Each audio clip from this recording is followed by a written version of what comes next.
Seni itu untuk memanusiakan manusia. Ya, nilai humanity-nya adalah sangat sangat luar biasa.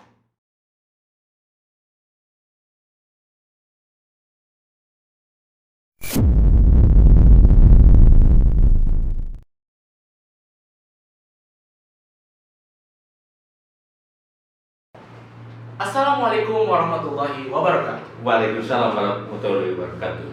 Selamat datang di acara kita ini, yaitu Sir Podcast. You better be ready.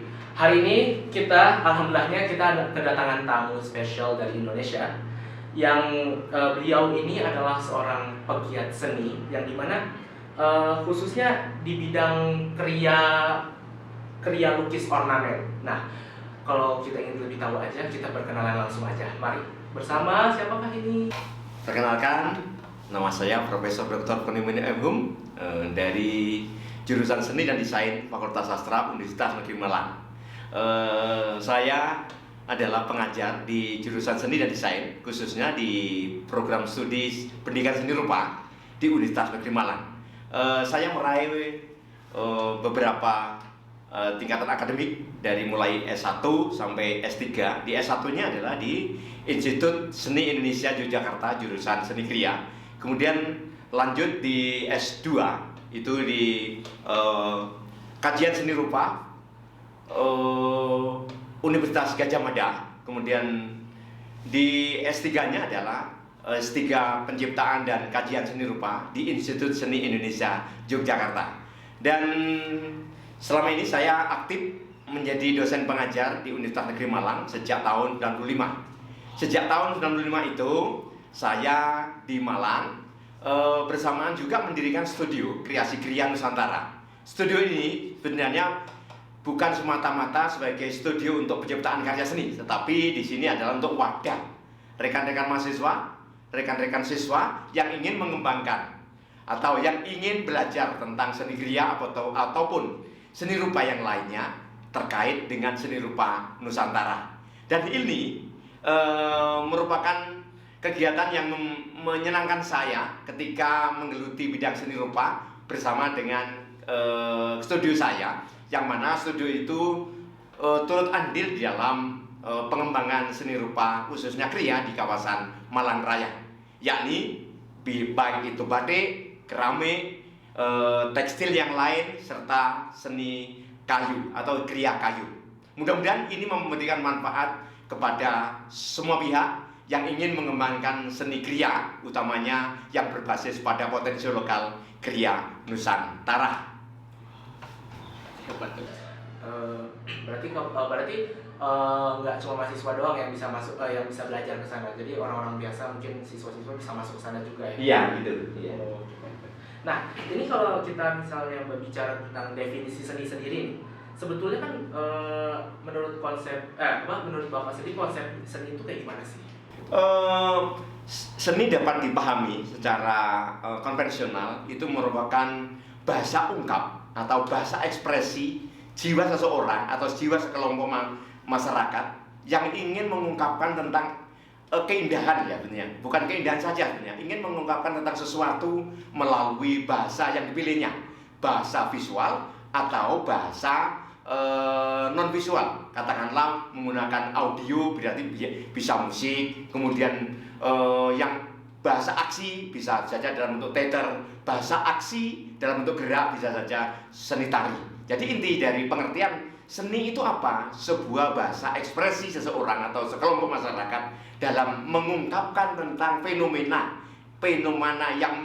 yang menerenyuhkan dirinya atau menghibahkan dirinya, atau justru yang membuat dirinya itu merasa enjoy, merasa sesuatu terdorong secara emosional. Dalam hal ini adalah emosional ke arah keindahan.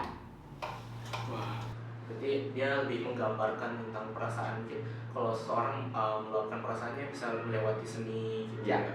Bisa melukis, menarikan sesuatu. Iya. Oke, baik. Mungkin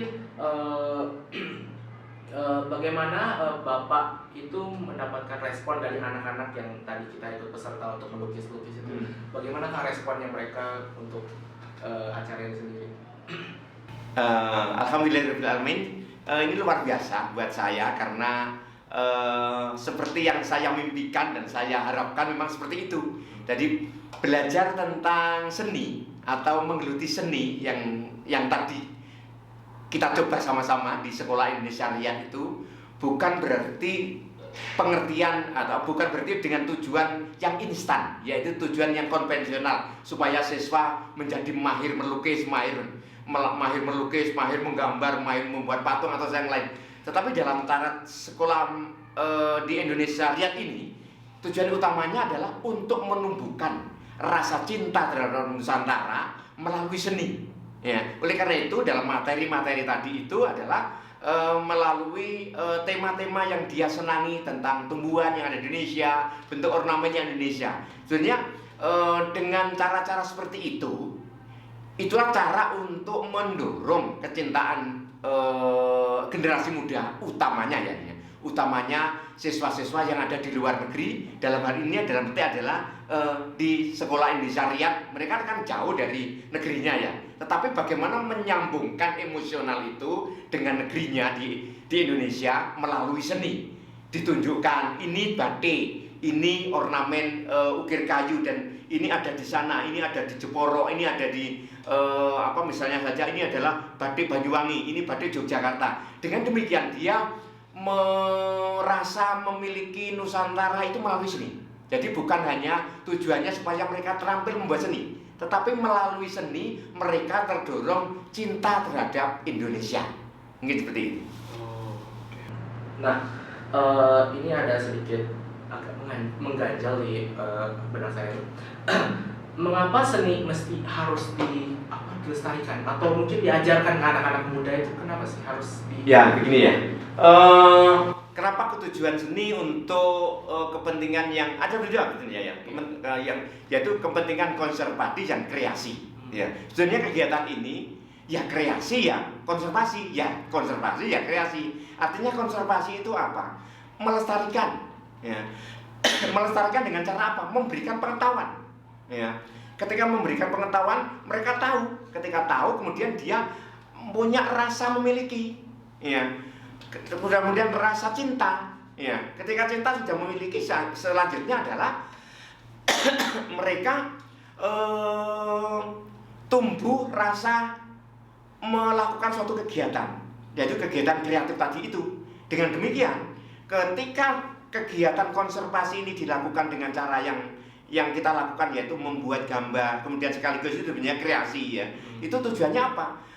Ketika dia beraksi, maka dia begini ya akan merasakan cara membuat batik, cara membuat ornamen itu gini. Dengan demikian akan tumbuh rasa memiliki, dan ketika tumbuh rasa memiliki ya terus kan dia akan menjaga itu apa? Melestarikan.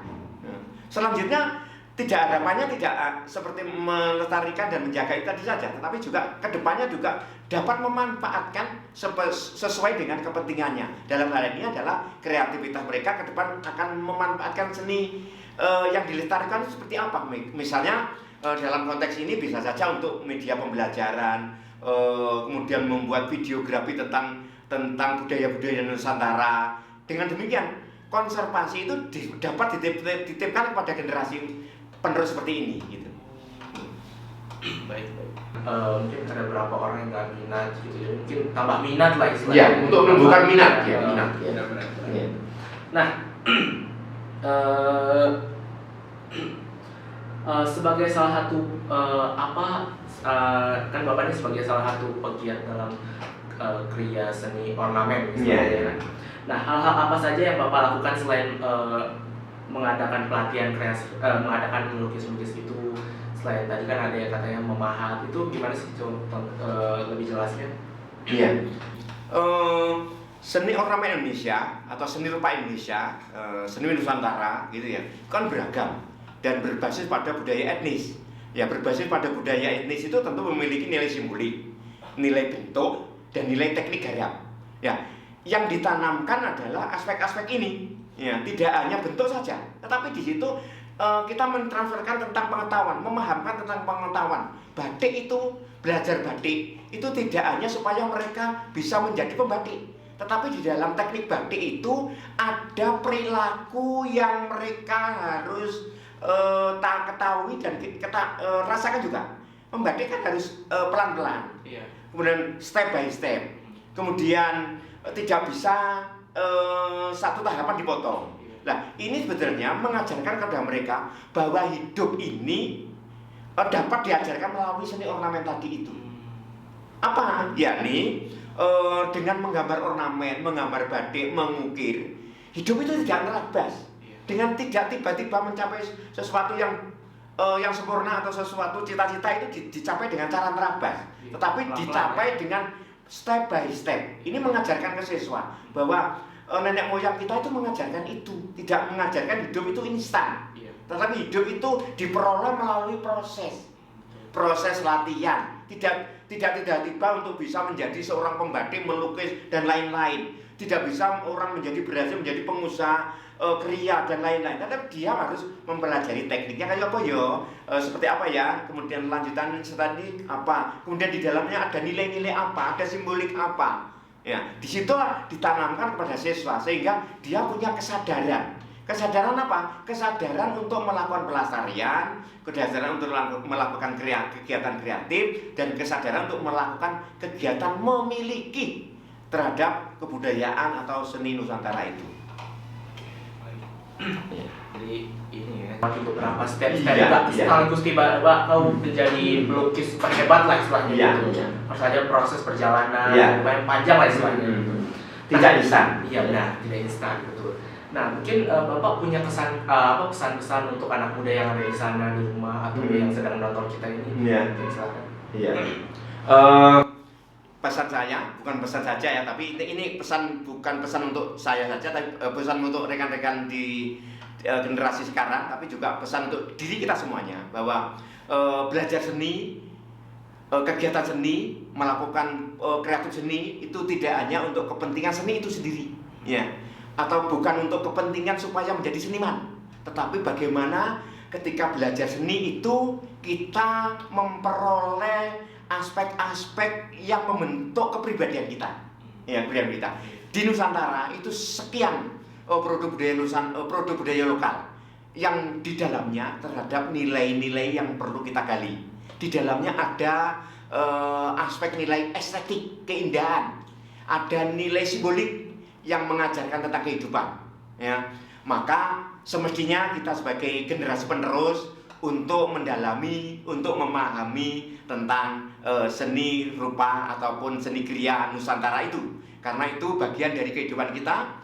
Jangan sampai kita hidup tercerabut dari akar budaya kita, dan jangan sampai budaya yang luar biasa ini dimiliki oleh negara lain, ya. Kita tidak melestarikan, tidak melindungi, sehingga suatu saat kita akan merasa kecewa ketika itu sudah diakui oleh negara lain. Berkaryalah terus, berprestasi terus, tidak hanya untuk mencapai aspek-aspek finansial, tetapi juga aspek-aspek yang lain. Dalam hal ini adalah tentang seni itu untuk memanusiakan manusia. Ya, nilai humanity-nya adalah sangat luar biasa. Ya, jadi belajar seni sekali lagi tidak hanya untuk kepentingan kemahiran seni, tetapi belajar seni adalah untuk membentuk kepribadian seseorang atau anak menjadi jati diri bangsa Nusantara atau Indonesia. Hidup Indonesia. Hidup Indonesia. Hidup Indonesia. Hidup Indonesia. Itu nggak boleh namanya putus-putus tuh, itu harus terus dilestarikan agar budaya kita tetap maju, tetap dilestarikan oleh anak-anak muda yang melewati generasi dan generasi, ya. Oke. Baik, mungkin terima kasih atas Bapak yang datang podcast kita. Semoga bermanfaat. Teman-teman kita yang di sana mendapatkan feedback apa yang kita bicarakan ini, ya. Dan kita akan bertemu lagi di podcast selanjutnya. Bertemu lagi bersama saya Aulia, dan wassalamualaikum warahmatullahi wabarakatuh. Waalaikumsalam warahmatullahi wabarakatuh.